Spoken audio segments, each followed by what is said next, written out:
listening to the Film Monsters Podcast with Nate and Ray.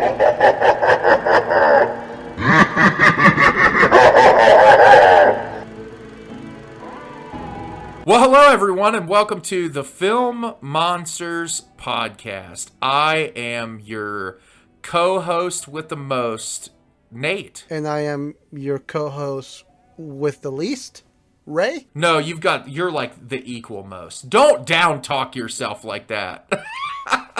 Actually, well, I don't know. I've heard that's like, is the cup half full or half empty? And as far as I say, it depends what the content of the cup is. So Ray, I just really wanted to quickly say, because last week we published an episode where we talked about our most anticipated films of this year, but the week before we were talking about our favorite films of last year, 2022. And so as you guys all know, the episode we're doing today is going to be about our favorite films of 2020 and 2021. But I was going to say, talking about 2022, do you feel like your list has already flipped up? Because, like, God, we released that episode and I'm like, I feel like this could go here and this could go here. And honestly, it's all up in the air. Yeah. Oh, my list could easily be flipped around already. It's just funny to me. It's like, you know, we make these lists, and I feel like at the end of the day, it's probably like an arbitrary thing, like to list it, because at the end of the day, you love movies, you enjoy them, and it's like, well, at this period in time, I enjoyed this one more, or I enjoyed this one more, but I don't think that takes away from the fact of like how many quality movies are released in the years that we're talking about. Like, you know, when the pandemic hit and it became almost impossible for people to film movies, you thought, I at least thought for a while, that the quality of films that we were going to get was going to dip pretty drastically. But to my surprise, I feel like we've been in like a renaissance of film. Like, we're getting some really amazing movies. Oh, yeah. No, I don't think it ever slowed down. It just became a little harder to find the movies because, you know, we didn't have like, you know, 15, 20 minutes worth of trailers before a movie. We actually had to do some work ourselves. Yeah, for sure. It's like everything was released to streaming, and I feel like there's a lot of filmmakers who took a hit pretty big time because they didn't get to release their films in theaters, and so because of that, like, marketing was probably a lot more of a struggle. But it'll be interesting to see where our lists fall for both of these years. Yeah, it'll be interesting. I just glancing at it, I was like, there's a few changes I just already made in my mind just by staring at this list. That's really funny. So I wanted to quickly ask you if you had a chance to see like one movie that was on your list from 2022 that you were excited to just quickly mention, like before we got started with our lists, if there was anything you got a chance to see. I know there's something you got a chance to see, but if you wanted to let the audience know. I watched the Polish film EO. Yes, and I know you were so excited about it, and I'm honestly, like, with the praises you've sang to me off the podcast, I'm really looking forward to getting the opportunity to check this one out. It was a hard movie because the best way I can describe you, actually, my friend Chris, who I love him to death, if he's listening to, shout out to Chris for indulging me in these weird movies sometimes that I take him to. He with the movie finished, and he was like, I don't know how to feel about it. And this should say everything you need to know about the movie, Nate. I turned around and I looked at my buddy Chris and I was like, I recommend you watching Okja. It's the more accessible version of this movie. That's hilarious. But you know what? Like, I always think that it's really cool when someone looks and says, like, I don't know how to feel about that movie. Because I feel like if you don't know how to feel about the movie, that the director probably did a good job. Oh, and to me, it was one of those movies that when the movie ended, I was like, did I love this or did I hate this? I'm conflicted. And then the more I thought about it, I was like, no, this is a beautiful film that stands for a lot of things that I stand for. It was just, you know, for obvious reasons. Some stuff are just meant to be hard to watch. Not all art is meant to be easily digestible. No, 100%. I always the frame of reference, I feel like over the past several years to kind of address that to me, and I'm sure that you'll agree with me, as a Ghost Story. Yeah. I got done watching A Ghost Story, and like I sat there for a minute and I was like, did I like that movie? Like, how did I feel about it? And I think at the end of the day, you're not really supposed to like it. It's more supposed to be an experience and make you feel that sense of like loss and longing and understanding. And it's more of like an actual art piece than a narrative film, which happens with a lot of movies. Yeah, like you wouldn't go to a museum every day to stare at paintings every day, but when you go, it's like you're there. Exactly. And I have the utmost respect for directors that can pull that really kind of like heavy visceral reaction out of you as a viewer, and knowing that your friend said that like after the movie's over, that's like an exciting thing when it's like, oh, it pulled at you that much to where you're like, yeah, I don't know how that made me feel. I always love that. I really do. I do too. And it was definitely a movie that, for me especially, like the way I identify as far as animal rights go and stuff like that, it was definitely a movie that hit home, and it definitely still made me feel like those same visceral feelings. And by the time the credits were rolling, I was like, have you ever been in this situation where you're emotional without showing emotions? Like, you feel all the emotions inside, but you're not really crying, you're not really laughing, you're just like almost in contemplation of what you just saw. Yes, 100%, where it's like you don't really know what to say or do in that one specific moment. I've been there a lot of times when it comes to thinking about film as a whole, like and those are, in my opinion, those are like the best movies. The ones that can pull that out of you. If I can revisit my best of 2022, it would have definitely easily made its way into the top 10, if not even a top 5 for me. That's awesome. Well, I'll mention a movie really quick that I watched that a lot of people were discussing when it came out, and that is the Cate Blanchett movie Tar. Which I finally got around to watching, because I feel like, I don't know about you, Ray, but I feel like everywhere I was looking, I was like seeing this on the best films of the year list. Oh yeah, I saw it everywhere. Like pretty much everywhere I looked. Yeah, so I jumped into this one, and I said this to you off the podcast. It is a technically brilliant film. Like, it just looks beautiful. The way it's shot is amazing. The sound design is great. Cate Blanchett does give one of the best performances of the year. But outside of that, it really didn't do a lot for me. Ray and I were talking about it off the podcast, but it's a movie that is trying to kind of poke at cancel culture and say, like, okay, what do people do that cause them to get pushed out of these positions of power? And the movie tries to be subtle with a lot of it, but the subtlety doesn't really work. Like, it ends up being pretty beat you over the head. And that's not a bad thing. I think when, like sometimes when you're talking about headier subject matter, you don't always want that room for interpretation. You want people to know how you feel, but at least make it a little bit more nuanced in a way that like you could process it and like interpret different things rather than just like, I don't know, be fed information that you're already aware of. I think that was my biggest problem with the movie. And that's not to take away from the fact that I think it's a really well-made film. It's just not a movie that I would see myself revisiting, more than likely. Is it one of those movies that you would just stop being friends with because they're dull? No, not that. Not at all. It wasn't boring, but it did have its dry moments. I will say that. Yeah, I feel like there's such danger about making a movie like that, because in this day and age, like, we are fed. It's interesting you mentioned. Actually, I'll point this out. One of my friends who listens to this podcast, his name is Aaron. Great guy. He's always messaging me and telling me how much he enjoys the episodes. He said he listened to our previous episode about movies that are coming out, and he pointed out Infinity Pool.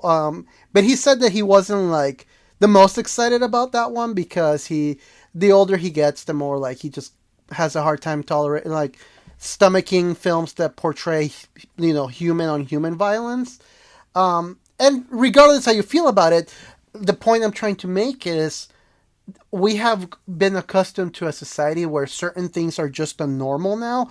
So it's hard to stomach certain things when they become so normalized in our world. And I feel like the whole quote unquote woke or cancel culture or whatever you want to brand it as, we're beaten over the head so much each and every day. And regardless of where you stand on it, when you watch a movie and the movie is not nuanced, is more of like, let me beat you over the head with something that you're either A, fully on board with, or B, completely against, it's kind of hard to resonate with something that you're being over the head with every day of your life. Yeah, for certain. I don't know. It's always interesting looking at movies like that. And I just wanted to bring that movie up really quick. It's not like we need to dwell on it for forever, but we can. It is an easy transition to make to where now for the next 2 episodes, Ray and I are going to talk about, as he coined it, the films from the plague years. Which I really appreciated because, God, I can't believe that it's been like over 2 years now that COVID happened. But like, what a weird time in society. Yeah, I know. That was such an interesting time. I don't even know how to describe it. I don't know. I guess a good way to kick things off is like, how impacted were you by it? I feel like some people were deeply impacted and some people just carried on living. I would say it's kind of both for me.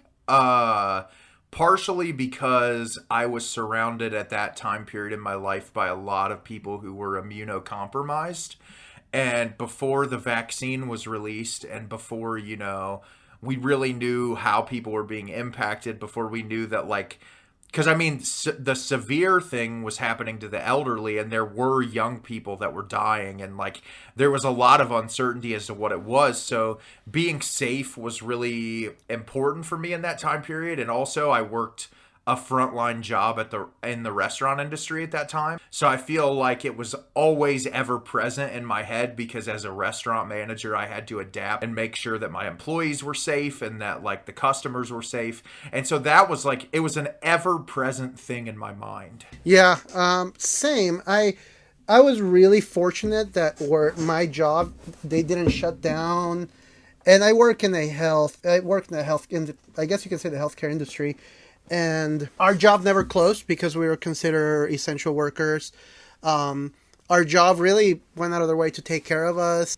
They shut down the cafeteria, but they knew a lot of people relied on the cafeteria food, so they started giving us like bagged meals that were just like, you didn't have to go in and pick stuff. It was just, you just grab the tray and walk away. They arranged the cafeteria to have social distancing. They mandatory mask wear. Like, they really went out of their way to make us feel safe. But of course, living in a predominantly red state, there was like, you know how it is, all the loud people that, are deeply afraid of wearing a mask, I guess. But for me, I was very grateful that I never lost a job. I was around immunocompromised people as well, so I went out of my way to having like little alcohol wipes to wipe down my car in case I gave a ride to someone that could potentially be immunocompromised. Yeah, and that's, I feel like, what you're saying about being in a red state too, like, I'm in what is classified as a swing state, but I feel like over the past couple of years, it's been more red. And there was a lot of people that just didn't care. Like, even when the mask mandates were in effect, like, there were so many times I'd go in a store and see people, like, screaming at employees because they had to wear a mask. And it's such, like, a silly, simple thing that you can do to try to take care of other people. And they just didn't care enough about other people because it impacted their lives. And I think that's what was really interesting in a time where I feel like our country was the most divided, because the guy that was in office at that period of time really divided us as a nation in a way that I don't think we ever have been before. Those people got more loony than they possibly ever could because they're like, oh, that guy doesn't seem to care, so we don't have to. And so that was an even scarier part of the time to live in. And I think aside from all the political discourse and all that, like, us as movie lovers were bummed because we couldn't go to the theater anymore. And that's the thing is, like, I very jokingly told people that I was like, I miss going to church. I would tell that to people and they would look at me like, going to church? I was like, yeah, the movie theaters. Yeah, you just want to be there. It's like Nicole Kidman says, heartbreak feels good in a place like this. I agree with her in that AMC ad. I think it's like, what? For someone that like doesn't really like, that says he kind of likes Nicole Kidman, you really do. Is that your favorite role she's ever done? Yeah, probably. I every time I'm in the theater, when Jess and I sit down, when that ad comes on, if I'm wearing a hat, I take it off and I salute the screen. Every single time I have to. But no, there really is a beauty in film, and I feel like there was an uncertainty for a long time as to whether or not theaters were going to go back to normal, because I feel like companies realized, especially like whatever animation studio released Trolls that year, was like, holy shit, we can bank putting these movies online at $20 and families are renting them like crazy. Yeah, I couldn't, when that experiment first happened, I was like, there's no way this works. But man, did it work. It did. Yeah, it worked. And then a lot of companies I know, like, and thankfully it changed, but whatever, you probably know better than me, but the company that released Dune. Oh, yeah, that was. Whoever it was. That they were like, we're going to release all these movies directly to streaming. And I'm like, do you really think Villeneuve, like even Wes Anderson's The French Dispatch, like, do you think these guys want their movies released directly to streaming? All this money they put into it? Probably not. That was a whole thing. For sure. It's a weird time in our lives, and I think it'll be interesting to reflect on it like 10, 15 years down the line. What was really interesting was looking at these lists. So this week, Ray and I are going to look at 2020, and then next week's episode, we're going to look at 2021. But looking at this, I'm just like, damn, for a year that was supposedly like filled with struggles and issues, a lot of great movies came out. A lot of great movies came out, but also for me, I feel like, I don't know how your movie habits change, but as I kind of glance at my list, it's definitely not the most like thought-provoking list. As in, like, there is definitely a few movies on my list that you're like, out of everything that came out in 2020, these made the list, because I feel like where my mind was at, of just like, I have to deal with people screaming at each other at work for wearing a mask. I have to, be 6 feet apart even from the people I love most. And all of these things, it was just so fatiguing that to be able to go home and watch a movie, or, even, I don't know, there's a movie on my list specifically that's there because of the experience I had with it. It wasn't necessarily because the movie was like this thought-provoking masterpiece. It was like, oh, I had this experience in a year that was so filled with dread and selfishness and fights. There were certain movies on my list that I was like, they're more prone to be on my list because of the experience that I had and because of how much they comforted me in a time where I couldn't just hug my best friend because I didn't want to pass something potentially along. No, and that's a really cool way to look at it, and I'm really excited to see what ends up on your list. So what Ray and I decided we're going to do, originally I think when we announced the episode, we said we were going to do a top 5. But what we're going to do is we're going to look at our top 10 films of the year. We're going to kind of glaze through 10 through 6, and then we're going to spend a lot more time focusing on the top 5, so that way we don't take up 3 hours of your time, because Ray and I. Yeah, so coming in at number 10 is a movie that I think you said you watched, but it is a horror film that I consider one of the scariest horror movies released in the past several years, and that's Brian Bertino's The Dark and the Wicked. Oh, that's sitting on Shudder, isn't it? Yeah, it's absolutely horrifying. I would say that this is very much like Insidious meets Hereditary. A lot of like really horrifying imagery, but it's much more of like a slow burn character study about these two siblings who go back to take care of their dad after their mom commits suicide when she's really elderly. And it's just a really horrifying film that has a lot of really great symbolism in it. And I just loved it a lot. I have to check it out. I think I added it to my watch list, so I'm excited to watch it. For me, number 10 was a movie that was divisive. I feel like some people were pretty divided on it. I wonder how I would sit now that it's been 2 years, and I think this movie was more applicable because of the time rather than the quality of the film, and that was The Hunt. Is that the one about the people? That's not the Mads Mikkelsen movie. That was the one about the wealthy people hunting the other people, right? Yeah, and it's very like polarizing because like some of the people, they're very like alt-right or like very leftist. So it's almost like looking at this fight between like liberals and conservatives, and it's very satirical. And you won't like it. Really? I hated that movie so much. Jess and I almost turned it off. I think the reason why I didn't like it at the time, and it'd be interesting to revisit it, is because I felt like it was a movie that wanted to say a whole lot that didn't really say anything at all. It's like it didn't know what side it wanted to take. I do think there were some funny moments in it, from what I remember. It's been a while. Yeah, and I wonder if I rewatch it now, how I would actually like it. But at the time, it was just kind of like, it was poking fun of how everybody was reacting, so I thought it was funny. Yeah, it'd be interesting to see how that one holds up, because like at the time I really didn't like it. I don't know why, but I was really not a fan of it. But it'd be interesting to see how it would hold up now. But there is a movie from 2012 called The Hunt with Mads Mikkelsen that's like a masterpiece. That's why I asked. I was like, which one is he talking about? Well, clearly the other one. The one you hate. Yeah. As per usual, I choose the one you hate. Listen, it's not frequently that I hate a movie, so, you know, I doubt there's going to be any more on your list that I would say I hate. So what's your number 9? So my number 9 is a movie that I feel like was really polarizing around that time period, whether people really loved it or they hated it. I adored it. I'm surprised it's actually not higher up on this list, but like thinking about it, it's just a list that is really rough to make. It's Promising Young Woman. Oh, I didn't see it, but I heard nothing but good things about it.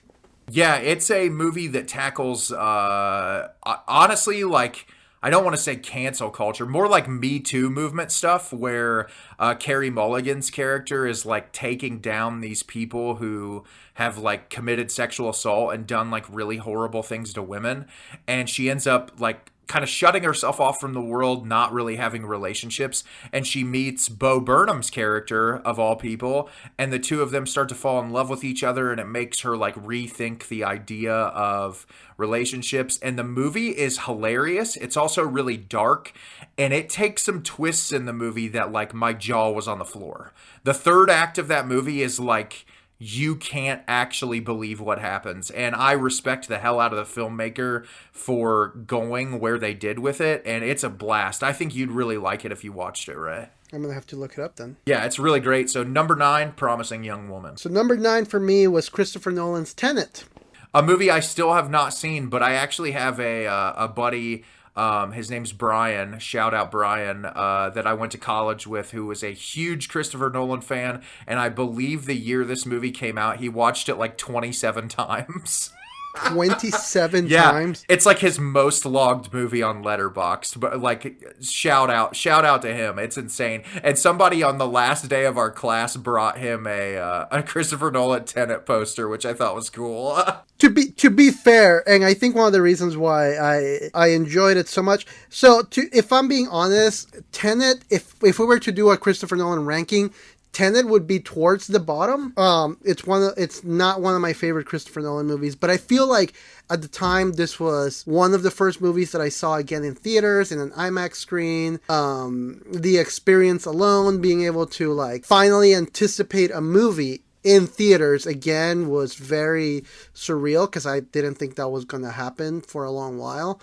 So yeah, I feel like Tenet is almost directly linked to finally being able to anticipate a film to be in theater again. I think it suffered, and obviously I've never seen it, but I think it suffered from what we discussed on last week's episode, where a lot of people called that movie style over substance, which obviously you watch a Nolan film, you know you're going to get something heavily stylized with gorgeous cinematography. And I heard a lot of people say it's a very loud movie. Yes, it is.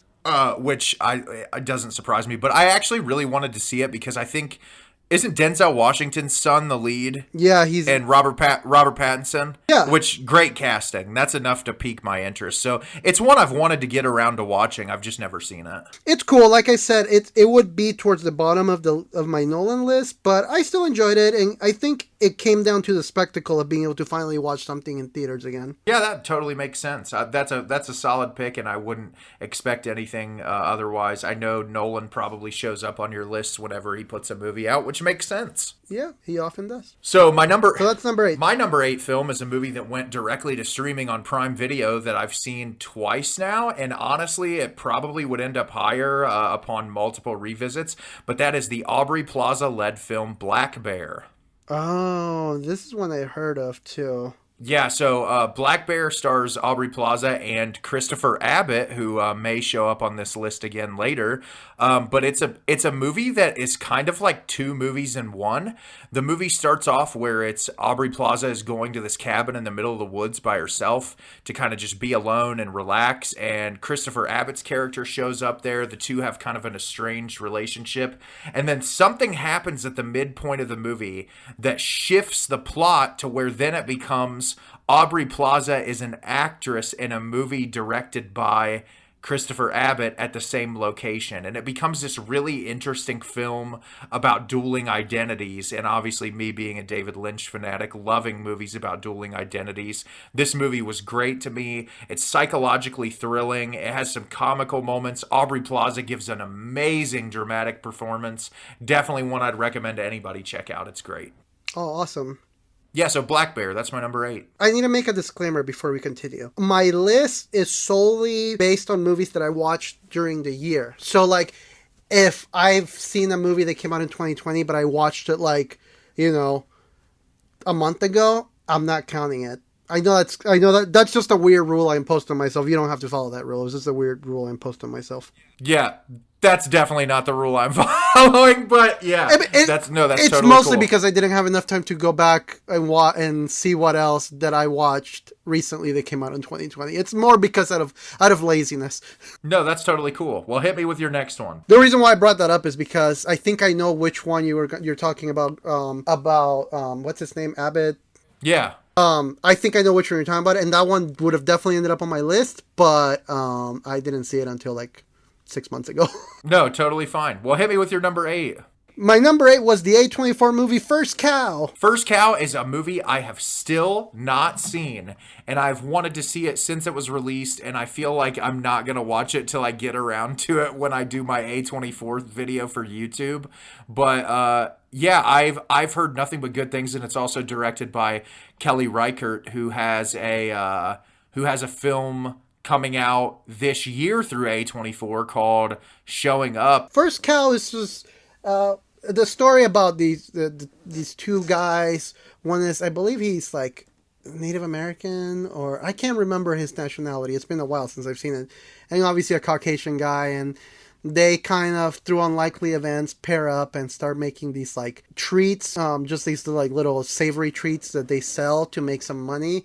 But they are sneaking into this farm to get milk from a dairy cow that they brought into the farm. And obviously the movie it's more about their friendship than anything else, and kind of the struggles that they go through together. And it just happens to revolve around them meeting because they're going to steal milk from this cow. That actually sounds like it would be a movie I would love. I love like simplistic character stories, and that sounds exactly like what it is.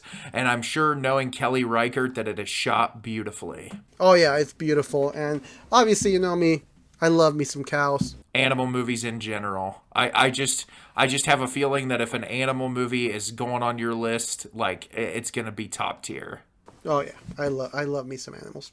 But that is number 8, First Cow. Number 8 is First Cow. Well, number 7 is for me is, in my opinion, a Safdie brothers movie that the Safdie brothers didn't make, and that is the 2020 film Shiva Baby. No, I haven't heard of that one. Yeah, so Shiva Baby is, it stars Rachel Sennott, who a lot of people know from Bodies, Bodies, Bodies, but she is this young girl who she's a Jewish girl, and her family tells her that they want her to come to this Shiva, which is a service after a funeral, and she goes there to meet with her family, and when she gets there, like, she's confronted by all these different people. At the beginning of the film, you see her sleeping with this guy for money, so she's working as a sex worker. He ends up showing up at the Shiva with his wife, and, like, it's all these really tense family dynamics that are also laden with humor. Like, the movie is really funny, but it's also really tense and suspenseful, and the best way I can describe it is it's uncut gems without all the violence. Oh. And it's really just fantastic. It's incredibly performance-driven. It's hysterical. And, like, I knew nothing about this movie when I watched it. I just went in completely blind. And I ended up just adoring it. I absolutely loved it. And I think it's one that when you see it, Ray, you'd really like it. It's a lot of fun. Well, I'm stoked to check it out. So what's your number 7? Mine was Shiva Baby. My number 7 was Benson and Moorhead Synchronic. Synchronic, yeah, a movie that probably may have made my honorable mentions. I don't know. I'd have to look at my list. It's definitely my least favorite in their catalog. It's my least favorite as well, but also I had just discovered Benson and Moorhead through the pandemic. I did go back through a lot of other movies that I always wanted to check out but just never had the time. And that's when I picked up on The Endless, Resolution, and Spring. So it was almost like it was my first time anticipating one of their movies. That's awesome. And that's something to be excited about for sure. And obviously I also like one of those weird one-off movies that got a small theater release that I, had to jump on as well. So again, the experience of first anticipating a film from, a pair of dudes that I just discovered that make great films, and also the anticipation of being able to see it in theaters. Also, there was just a really quick funny story about that movie. When I went and saw it, there was a disclaimer at the beginning of the movie saying, hey, there's a celebration across the street. If you hear fireworks, if you hear explosions, be assured that everything is safe. They are just blowing up fireworks. and throughout the movie, halfway through the movie, it's a very quiet moment. You just heard explosions, and my heart for a moment really did sink because I'm like, we're getting shot at. The theaters is getting shot at. Oh my god, to me. That's hilarious because I know there's been a lot of times where I've been at the theater seeing a really small scale character drama and I'm next to Jurassic World and it sounds like my theater's exploding. But that was number 7. Surround sound. But that was number 7, Synchronic. Well, my number 6 is a film that I'm pretty sure will probably be on your list if you watched it in the year of, and it barely missed out on my top 5, and that is the A24 produced film Minari. No, that one didn't. I didn't watch Minari until the following year. Yeah, I absolutely loved Minari. I thought that it was beautiful, incredible characters. The dynamics between those characters are just amazing. Just Ray knows. It's just one of the most beautiful films ever made. I loved it. It just barely made it off my top 5 because there's some more unique films that kind of hit me harder that year. So yeah, my number 6, Minari. And my number 6 was a movie that I saw in theaters actually twice because, I don't know, I just really love it. I'm a sap for a good war movie, and even though it was kind of gimmicky, I still very much find myself really enjoying 1917. Yeah, I forgot 1917 came out that year. I liked 1917 for what it was, but I said it in my All Quiet on the Western Front review. I'm never one who's drawn to war movies. I feel like I can enjoy them and appreciate them for what they are, but they're ones that I typically watch them, I feel something out of it, and I'm I don't have to watch that again. But it's a really well-made movie with really great performances, and I totally understand why it'd be on your list. So, that's 1917, my number 6. So now we are in the top 5 territory, which, Ray, I have to say, it was really hard to make this top 5 list because, those movies that were in my back end are all really great. Similarly to what we talked about this year, it's just hard to make top 10 lists. There's just so many good movies. Yeah, no, it's ridiculous, the movies that are in it. I didn't have that hard of a time because, as I've mentioned in previous episodes, I've been so busy with other projects that I just kind of picked up the list that I made 2 years ago, rearranged it a bit, and rolled with it. Hey, you got to do what you got to do. But my number 5, as to probably no one's surprise for how much I rave about this movie, is Psycho Goreman.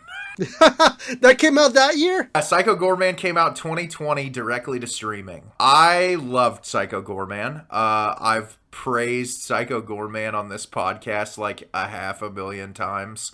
I watched it. I don't even know if I watched it in 2020. I probably watched it in 2021 later on. But yeah, that movie, it's hilarious. It's charming. It has great practical effects. I just love Psycho Goreman. I don't have a whole lot to say about it because I've already raved about it a million times. But Psycho Goreman, it's awesome. So what's your number 5? My number 5, I'm glad that you had Psycho Gorman, because my number 5 is also like a silly, fun movie that doesn't carry itself very seriously. First of all, the reason why this is number 5 for me is because this was the very first movie I saw when theaters reopened. This was the very first movie I saw. It was at a local movie theater. It was like a soft reopening. So it wasn't like a full-blown reopening. It was just like a soft reopening. And I got my popcorn, and I was just so excited to be back in theaters. And I'm happy to report that my number 5 was Bill and Ted Face the Music. That's awesome, because I know that movie was supposed to be like directly to streaming. So the fact you got a limited run watch of that is really cool. My first film back at the theaters, I'm pretty sure, was Wolf of Snow Hollow. Oh, interesting. Yeah, I saw it. Because 2020, comically enough, was my 30th birthday. Which, what a year to have a 30th birthday during the pandemic. But yeah, my Jess and I went to my local art house theater and saw The Wolf of Snow Hollow. But no, that's really cool. Bill and Ted's on your list. I ashamedly have still not seen it. I love the Bill and Ted movies. They're fun. I mean, have you seen the first two? I love the first two. I have just never seen the new one for some reason. It's fun. I mean, like I said, a lot of people didn't like it because, I mean, I feel like that's the problem with legacy sequels. But I didn't grow up with Bill and Ted. Bill and Ted wasn't like a staple of my childhood. So for me, watching this one, it was like, oh, this is like a really fun movie. I love Keanu Reeves, and I love Alex Winter. So being able to see them and just kind of be goofy, being able to see Samara Weaving did a great job in it. She's in it. And it was just a fun movie, and it kind of even got me a little emotional at the end, even though, like, now that when I rewatch it, I was like, why did I get emotional? Because it's not that emotional. But it was one of those things that I'm like, I'm back in the movie theaters. I'm sitting here with my popcorn, my drink, the big screen is in front of me. I didn't think this day was going to come. So I feel like there is the tie to that, and it holds a very deep, spot in my heart because of it. And isn't that what makes movies so great, is when something holds that much value in you because of the experience? I always love movies that, like, hold that because of the experience. And especially because I felt like, as movie buffs and as movie nerds, we didn't really think that day was going to come again. No, for sure. I remember when I went to go see Wolf of Snow Hollow on my 30th birthday, and it was like we went in and they had like seats roped off. Like, I'm pretty sure my brother came with me too, and the most they would sit next to each other without being roped off was 2 people. So he had to sit like 5 seats down from us. And it was just one of those, like, you didn't really know what was going to happen, but, like, thank goodness it's back to normal now. Yeah, so I feel like that holds a really, really big spot in my heart. So Bill and Ted, I feel like for me, it all came down to experience, because I've talked to people that are like, you really enjoy that movie that much? I was like, yeah, but I think it was everything surrounding it that amplified it for me. That sounds like, that's awesome, and I'm glad you got to have that experience. Your number 4. So my number 4 is a movie that I have praised several times. I don't think on the podcast, but like on my TikTok, I've talked about it 1,000 times. And this is a Shudder original film that's also available multiple places. But it is the film My Heart Can't Beat Unless You Tell It To. Oh, you have spoken about this movie, at least to me personally. Yeah, and the director, John, I've actually spoke to him multiple times on Instagram. He's a super wonderful guy, really passionate about his craft. Like, we talk about movies quite a bit. But this movie, like, it's one of the examples of, like, how even on a lower budget that you can tell a story that's really impactful. But the story of this movie simply is this brother and sister who are both, I would say, late 20s, early 30s, maybe later than early 30s, I'm not sure. They live together with their younger brother, who is a vampire. But he's not a vampire in a traditional sense. You don't see fangs. You don't see, like, any of the normal things with a vampire, and the two of them have to go and kill people and bring them back to the house so that he can drink blood. Because as a vampire, they treat vampirism in this movie a lot less of, like, oh, you become this super strong, like, indestructible human. It's much more like a cancer. Like, you're sick all the time, and unless you have blood, you die. And he's like super weak. He's very frail looking, the younger brother is.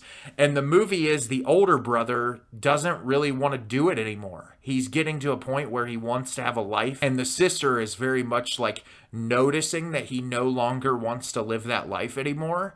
And so the whole movie is the lead character really is the older brother. He's really conflicted about continuing to do this, and it's about like the familial dynamic and what ends up happening. And it's such a beautiful movie. Like, the cinematography is fantastic. All the performances are amazing. It's very character driven. And it's just a movie that I feel like a lot of people have slept on, and it's amazing. And I wish more people knew about it, because it's really an impressive feature film that like uses something like vampirism in a way that I don't think a lot of movies have looked at it as. So that is my number 4. My heart can't beat unless you tell it to. Nice. Yeah, I've actually added that one to my Shudder watch list already, so I'm going to have to jump on that pretty quickly. So number 4 for me is a movie that, like, when I watched this movie, landed originally at number like 9, I think. And the more that I spend time with this movie over the years, it's progressively made its way up to number 4 now. And it's actually a Russian film. It's a Russian film, a sci-fi horror Russian film called Sputnik. I have never even heard of this movie. So Sputnik, it was funny because I had such a hard time watching this movie because I don't know if you've ever watched a Russian film. Keeping up with the dialogue / subtitles is so difficult. So I think the reason why this movie has gone up in my list is because I picked up the Blu-ray that IFC Midnight put out, and I watch it dubbed. Yeah, that's funny. Yeah, I just have to watch it dubbed, but I'll read you basically during the Cold War, 2 astronauts, or cosmonauts I should say, are attacked by an alien entity, and they land back on Earth, and one of them dies, and the other one becomes symbiotically attached to this alien life form. And because this is during the Cold War, they lock away this cosmonaut until they can figure out how to declare him healthy, because they don't want to release to the public that this cosmonaut is infected with this alien form inside of him, because the Russian government lied to the people and told them that he had a welcome, like a hero's welcome. So they get this doctor has some like unorthodox methods on how to treat her patients, who's about to lose her license because of those methods, and they hire her to try to kind of diagnose and help out this cosmonaut that has this alien form attached to him, whilst keeping all of that information away from the public, because, you know, the Russian government doesn't want the public to find out that their cosmonaut hero is actually in an isolated facility with an alien form attached to him. That sounds really fascinating. I need to watch this movie. Yeah, it's really good. I don't know how I came across it, but it was an IFC Midnight filming. I think it was Shout Factory that put it out on Blu-ray. But it's a great movie, and it's just gone up and up in my list every time I rewatch it. So Sputnik is the name of it, at least in English. I don't know the name in Russian. Yeah, there's no way I would even be able to pronounce that after pulling it up. Yeah. No, that sounds awesome. I'll have to check that out. And the creature design is really cool.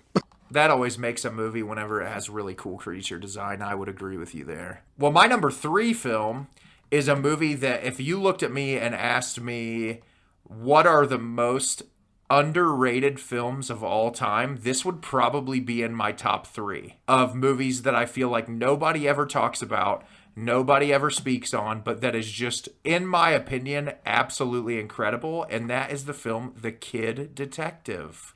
Oh, what is that? I've heard the name drop, but I've never actually seen it. Are you familiar with the actor Mr. Adam Brody? Yes. Yeah, so the movie is about Adam Brody when he was a young kid in like middle school, I think. became a child detective for his high school or his middle school or whatever. And he solved all these cases of like who stole the fundraiser money, all the way to the point where the mayor like gave him key to the city. And it's implied that he's really intelligent and that all of his parents were really supportive of him. And he's really close to this young girl in school. And one day she's walking home from school and she disappears. Someone like kidnaps her and she disappears. And so when this kid is in middle school, he tries to like find her. He does everything he can to try to use his detective skills to track her down. Well, he can't do it. So the film jumps forward like 20 years. Adam Brody's now this like early 30s washed up alcoholic who still has his kid detective office in the square of the small town. And so his life has just fallen apart. He has a really bad relationship with his parents. And one day this young girl shows up at his office and she says, my boyfriend at the high school was just murdered. Will you help me figure out who murdered my boyfriend? And so he starts diving into that, and it ends up being tied into what happened to his girlfriend. And the whole movie is him trying to prove to the town that he's not just some washed up alcoholic. Sounds really cool. It's amazing. It's hilarious. It's also like gut-wrenchingly dramatic. The last scene of this movie like had me in tears. Like, I was just completely broken up by it. This is a movie that I think if it was not released during the pandemic, that a ton of people would have loved. I watched it on Prime Video. I think at the time I watched it, it was available for streaming for free. I think now you might have to rent it. But do you ever have a movie that you'll like watch on streaming and then immediately after you're like, I have to pick the Blu-ray up now? Like, I went right on Amazon, like the credits rolled and I'm like, Blu-ray ordered, like right away. It's incredible. I think it's a movie that like you would love, knowing the type of movies that you enjoy. And every single person I've recommended this film to has adored it. So I think it's one that you'll really like. I remember this guy from Thank You for Smoking, if you've ever seen that movie. I love Thank You for Smoking. Don't even get me started. He was so funny in Thank You for Smoking. He was also in Scream 4. Look at that. Yeah. He's just showing up everywhere now. He's a really talented actor. I feel like not enough people really give him credit. I think that he deserves a lot more credit than he's actually given, but he's phenomenal in that lead role. And the young actress, her name's Sophie Nélisse, and she's one of the leads in that new TV show Yellow Jackets, and she does a really great job as well. Yeah, so check out The Kid Detective. That's my number 3. It's phenomenal. Before we continue with this, I gotta ask you one question. Go for it. Did your number 1 movie of the year change, or did it remain? Remained, because it's my favorite, probably my favorite movie of the decade. Okay, we'll get there then. Yeah. So my favorite movie did change. Oh, that's really cool. But number 3 though is a movie that I think you have heard of. Okay. And it stars the great Riz Ahmed on Sound of Metal. I loved Sound of Metal. And you know what's funny? I forgot Sound of Metal was released in 2020, and it would be in this list if I would have remembered it was released in 2020. So yeah, Sound of Metal, it would push Dark and the Wicked out of my list, and it would probably be in like the number 4 spot. Oh, interesting. Yeah, I love Sound of Metal. I mean, what haven't we said already about Sound of Metal that can't be said, you know? Yeah. So if we're talking logistics, Sound of Metal would 100% be in my top 10. I don't have any idea how it slipped my mind that movie came out in 2020, but yeah, it's incredible. Like the performances in that movie, like we've talked about it a million times. It's just an amazing film. It's an amazing film, and go pick up that Criterion. Beautiful packaging that Criterion did. The artwork is incredible. It's that kind of artwork that I would totally frame and put in my living room. Oh, for sure. I got my copy in, and I was like, wow, this is awesome. Nothing beats the WALL-E art, though. The WALL-E, no. I got that for Christmas, and I'm obsessed with it. But yeah, Sound of Metal is awesome. I know we've talked about it a lot on the podcast, but it's amazing. Yeah. So Sound of Metal, we've said plenty about it. Well, number 2, coming back full circle, is another movie we've talked about a lot on this podcast, bringing up Christopher Abbott, and that is Brandon Cronenberg's Possessor. which is a movie that would have 100% been on my list had I remembered that it came out in 2020. So we're like on the same boat as Sound of Metal. Yeah. Possessor is probably, I would argue, and you can back me up or you can tell me I'm nuts, Ray, but I would say probably one of the best modern science fiction films ever made. No, 1,000%. It's in a world where it's so hard to come up with an original concept. To come up with that original of a concept is impressive. Also, like a way that you can, we always talk about nuance in film, but like the last act of this movie is like the most bonkers thing ever, where like something would happen and I was like, what the fuck? And then like something happened 2 seconds later and I'm like, Brandon Cronenberg, how many more twists can you throw at me in one movie?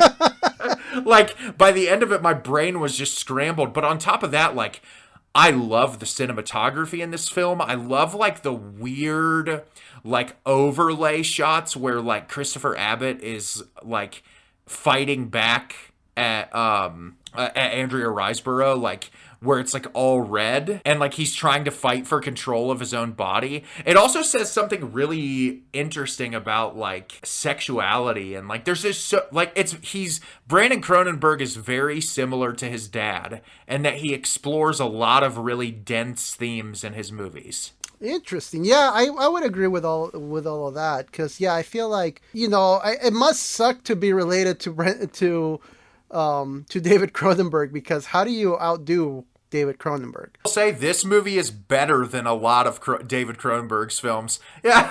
I was gonna say I think Brandon really actually did it. Yeah, there's I have never seen Brandon's first film. It's called Antiviral, I think. Came out. Yeah, I've never seen that movie, but I did not too long ago, because I've talked to people before about how I have a Criterion Channel subscription.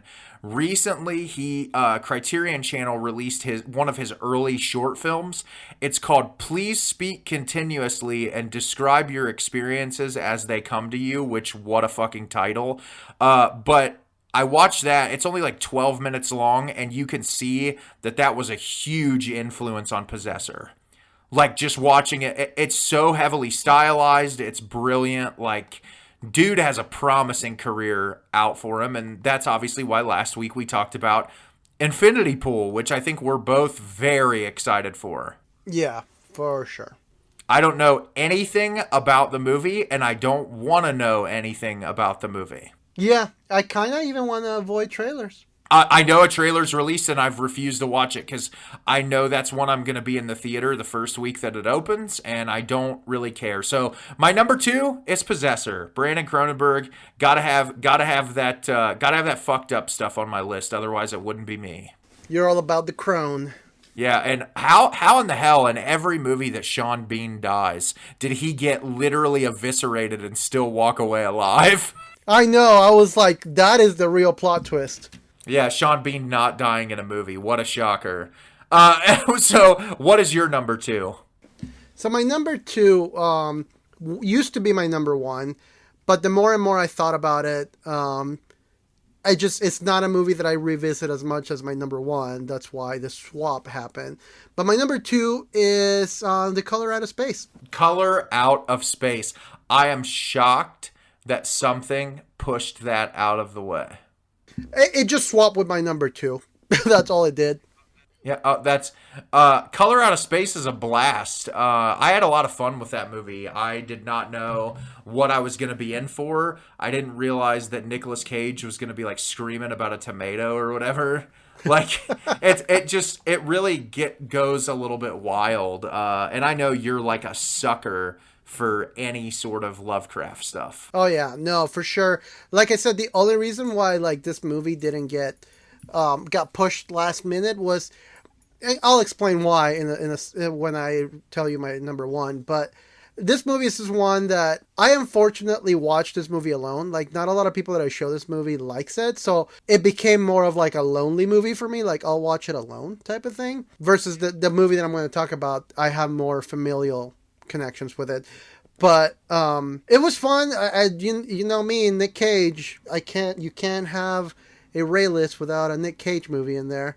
It was a blast. It was a good time. It's actually surprisingly very accurate to the Color Out of Space story by H.P. Lovecraft. So props to that as well. And yeah, I loved it. It was a great film, and it's my number 2. And directed by Richard Stanley, who is a very strange individual, to say the least. Yeah, I've read and seen a lot of things about Richard Stanley, and he seems to be a really interesting human being. So, a little tidbit about Richard Stanley. I told you off the podcast, but I'll tell for the audience. I watched an interview with Richard Stanley, and he said that he was talking to Nicolas Cage, and he told Nicolas Cage that his favorite Nicolas Cage movie is Vampire's Kiss. So he wanted to channel the energy he had on Vampire's Kiss on Color Out of Space. And that makes total sense, especially with a lot of the scenes towards the end of the movie. I'm hoping he channels Vampire's Kiss for Renfield. Yeah. Can you imagine him telling Renfield, he's like, I need you to get me, a bus full of cheerleaders. Not one, but A, B, C, B, C, D, E, F, G. That's one of my favorite Nicolas Cage moments in any movie. Every time I watch it, I'm just like, no. And I love the scenes of him just running down the streets of New York. I'm a vampire. I'm a vampire. I'm like, who let him do that? A wise man is who let him do that. Honestly, with all of the amazing Nicolas Cage moments in his entire filmography, I still think one of my favorite scenes ever is when he's just screaming at that little girl in The Wicker Man. Tell me where they are! Nicolas Cage, we are not worthy of you. Not the bees! Not the bees!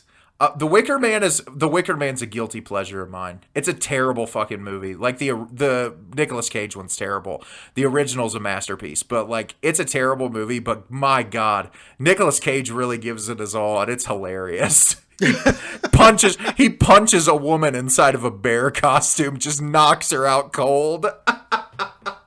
I love that movie. Also, tied for that would be the scene in Mom and Dad where he sings the Hokey Pokey while he destroys a pool table with a sledgehammer. I love that. The dude is just unhinged. I bet he'd be a blast to hang out with. I forgot to tell you, I was laughing really hard the other day because I was at work and I was listening to... Are you familiar with the band 18 Visions? No, I'm not. They're like a straight edge hardcore band, and on one of their... I'm listening to the song. I haven't heard this album in a while, so I'm listening to this song. And like the song ends, and he's like, the intro of the song comes in. It's like, what are you wearing? It's a snakeskin jacket. It's a sign of my individuality. And I just busted out laughing at work. Dude, you know how much I love Wild at Heart. I know. Like, I just thought of you, and I just started laughing at work, and people are looking at me like, because I have my headphones on, and they're like, what are you? I was like, ignore me. That's fucking hilarious. So we're there, Ray. Guess where we are? We're at the number 1 spot. What is your number one movie of the plague year? 2020. So my favorite movie of 2020 is probably one of my favorite films of the decade, and probably would be in my top 50 films of all time. And if you know me as a person, this won't surprise you at all, but my number 1 film of 2020 is the Charlie Kaufman film I'm Thinking of Ending Thing. You know what? Everyone in the world, even back in 2020, I heard so many people rave about this movie. And I never got her. I still haven't seen it. I think the thing I love about this movie so much is knowing that some rando Marvel fan was scrolling on Netflix and clicked play on it. It was like, because it is like the most abstract art house movie, and they saw it. Oh, just like some Marvel movie, like on just Isolation. Like saw the header and was like, oh, that looks interesting. Well, and I think in that year, just before you go, like, wasn't that year that we got like a bunch of weird movies that had really long titles? Yes. Like we got that TV show, like, I'm Not Okay with This. Yeah, and there was like the movie, I think it came out the year before, but that Elijah Wood movie that was like, I don't feel at home in this world anymore. Like, Which, by the way, that movie was one of my favorites it wasn't my top 10 of that year. it's a fantastic movie. But yeah, I'm thinking of Ending Things as a rare case where I actually like the movie more than the book. I read the book after I watched the movie, and I felt like what it was lacking was the Charlie Kaufman dialogue. But one of the reasons why I love this movie so much is obviously Ray and I have talked very heavily on the podcast about like the importance of like discussing mental health. And this is a movie that it's not like beat you over the head, but the main part of this movie is like talking about mental health and suicide in a way that is very well handled. It's incredibly dramatic while also being really funny. Some of the dialogue will go straight over people's heads because Charlie Kaufman like makes a lot of references to art he likes. You don't necessarily have to know what it is to get the gist of the conversation, but like the first 20 minutes of the movie is two people in a car having a conversation. And if you're familiar with Charlie Kaufman, that should not surprise you at all. But the movie gets really surreal and abstract where like Toni Collette's in old age makeup at one point. Like, it's such a wild experience, but it's also a really beautiful movie. The last act is like one of the most insane things I've ever seen. And what really upsets me is this movie didn't do as well as I think Charlie Kaufman wanted it to. And I feel like he's one of those people that just operates on another level of like intelligence. And he's someone who's really disheartened about making movies because most of his movies in his career haven't done really well. And that's upsetting because regardless of whether or not the material resonates with you in the same way that it does me, it is unique and it's different and it's always original. Charlie Kaufman makes movies about things that no one ever touches. And he's one of my favorite filmmakers. I could praise this movie for hours, break down every single scene, but I'm thinking of Ending Things, and it's not only my favorite movie of 2020, but it's my favorite film of the decade thus far. Maybe I need to push this one up on my list. Be really interested to see what you had to say about it. Even though I'm not really familiar with Charlie Kaufman's own work. Yeah, so this would be like a first for me for Charlie It would Kaufman. actually probably be a really good first Charlie Kaufman for you to get into. Okay. So I'm thinking of Ending Things as my number one. I'm ready for your number one. Well, mine is not. It's nowhere near as smart and thought-provoking. It's seriously just a fun movie. Yeah, what is it? So, this movie, when it came out, I had zero care to watch it. I wasn't really at all interested. Everybody was hunkered down. As I'm sure you were having Zoom conversations or FaceTime conversations with your family because you couldn't really go see them. So my older brother actually recommended this movie to me. And my older brother is, the gentleman that does our artwork. He is known. He says he likes, he calls it fast food movies that are just fun and witty. And that's all he cares about. He doesn't really need some art house piece. So he recommended this movie. And I was like, really? Is this that great? And now we quote it literally all the time. And this is Guy Ritchie's The Gentleman. A movie I didn't even know existed. Really? Yeah, I don't even know what the fuck this is. You've never seen The Gentleman? No, I don't even know what it is. The Gentleman, okay, so you know who Guy Ritchie is, though, right? I know who Guy Ritchie is, yes. So as you know, Guy Ritchie is very, he's known for his quick, witty kind of dialogue. So I'll read you a little bit of like the synopsis. It says, Mickey Pearson is an American expatriate who became rich by building a highly profitable marijuana empire in London. When word gets out that he's looking to cash out of the business, it soon triggers an array of plots and schemes, including bribery and blackmail from shady characters that wants to steal his domain. Wow, that sounds really interesting. And let me tell you who the cast is. I know McConaughey's in it if I just saw correctly. Yeah, so The Gentleman has Matthew McConaughey is the main guy. Then you have Charlie Hunnam. I love Charlie Hunnam. Henry Golding. Okay. Michelle Dockery, Jeremy Strong, Hugh Grant, and Colin Farrell. What a wild cast. And Colin Farrell might be the best thing about that movie, along with Charlie Hunnam. Both of those are my two favorite characters. It gets just like a witty, like dialogue, just driven movie, and it's hilarious. And I just can't stop laughing throughout the entire movie because it's British humor too, so that I love British humor even more. Hugh Grant plays like the biggest scumbag ever. It's amazing. Very, very out of character. Other than that, in Paddington. Well, if you watch The Gentleman, you'll be like, that's Hugh Grant? Like, he lost himself in that character. And the movie's hilarious. And Charlie Hunnam plays Matthew McConaughey's like henchman who has to go clean up. His jobs go wrong all the time. And it's just a really funny movie. And if you're familiar with the dialogue style that Guy Ritchie has, you're in for that. And also, like, Colin Farrell brings out the most Irish accent you have ever heard. I always love that. I love it all the time. That's fantastic.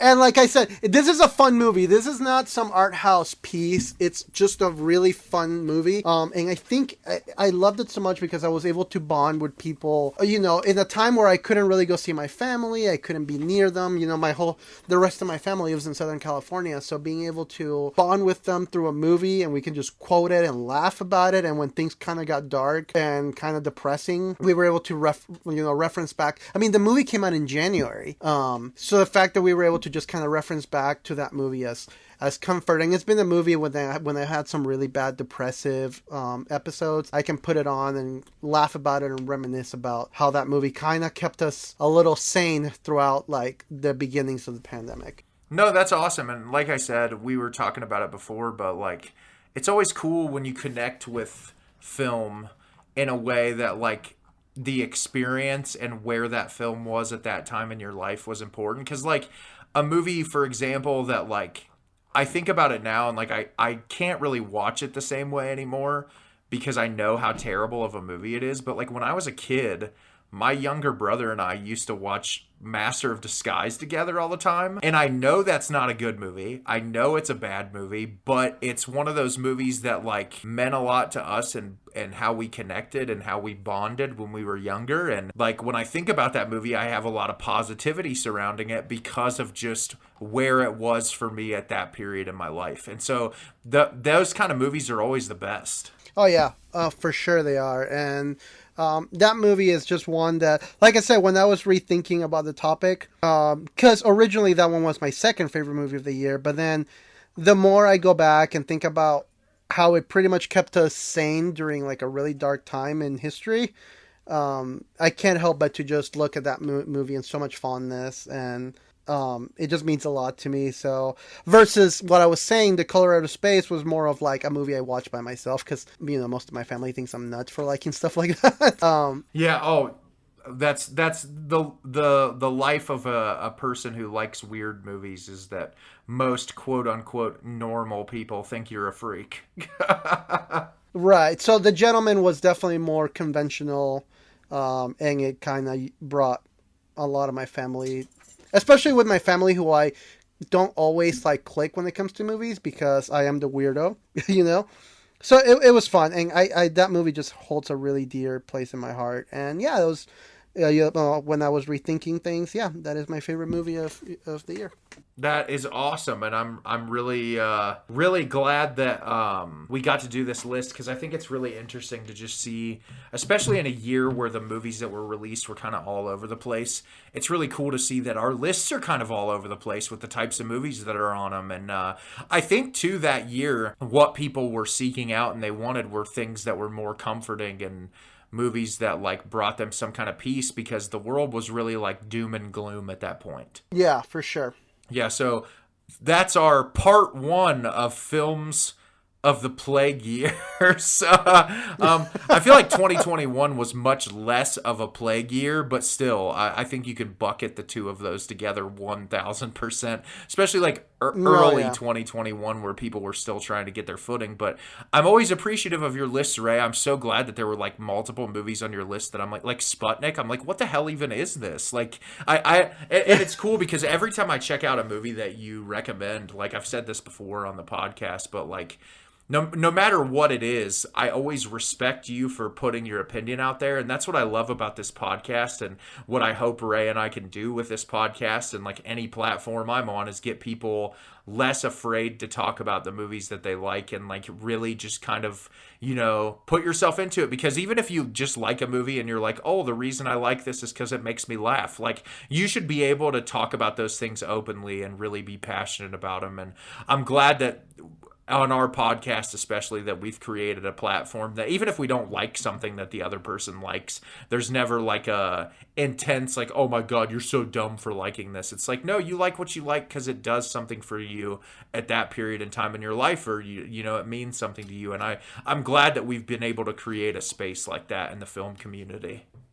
Yeah, I'm excited for what you have to say about 2021, and just like you mentioning some movies that I hadn't even heard of, like that Kid Detective one. Just from the title alone, I would have been like, it's probably a kid's movie. And would have kept going. Actually funny, the reason why I found out about the Kid Detective was because around that time period, Red Letter Media released a video on it. And they're like, hey, we saw this on streaming and like no one's talking about it. And I was like, you know what? I'm just going to get on Prime and rent this and watch it. And I was like, holy shit, that's like one of the most slept on movies I've seen in a really long time. And I've been lucky enough now that I've been able to recommend it to a few people, and everybody I've recommended it to has been like, thank you so much for that, for letting me watch that movie, because it's fantastic, and thank you for recommending it. Well, I'm going to have to look it up then, even if I just kind of have to do a blind purchase. Yeah, for sure. I think you'll absolutely love it. So that is Ray and I talking about the films from 2020, and next week we will be talking about some of our favorite films for 2021. I'm sure we'll structure it like the same way, where we do top 10. We'll probably spend less time on 10 to 5, but I know 2021 was a big year. I was just looking at my list and I'm like, damn, there was a lot of good movies in 2021. I might just out of noticing our time, we kept under pretty smooth wraps from this episode. Maybe for 2021 we could include like 3 honorable mentions or something. Yeah, for sure. That sounds perfect. So yeah, if you next week, be ready for that. And as always, you guys can comment on the Instagram. We'd love to know what your favorite movies of that year are, because we always want to engage with you guys and hear from you guys. And I'd love to hear what some people's favorite movies from that year are. So maybe Ray and I can check out some things that we've never heard of. That's one of my favorite things I love on TikTok and YouTube, when people will like comment and say like, hey, watch this movie, and I'm like, what the hell even is that? And I find so many underrated gems because of that. Watch The Gentleman. Yeah, I'm going to watch The Gentleman. I actually just looked it up on Letterboxd, and it has a 3.7 average, which is really good for Letterboxd. That's a pretty high review. A lot of people say it wasn't Guy Ritchie's best, but I'm like, you know what? At this point, I'm not looking at what his best movies is. I just want to watch the stuff that kind of makes me happy. Exactly. So, Ray, I want to do something really quickly before we get done with the episode, because I thought that it would be fun. As of right now, this moment, the Golden Globes just aired. I'm not the biggest Oscar guy by any means. I enjoy the Oscars.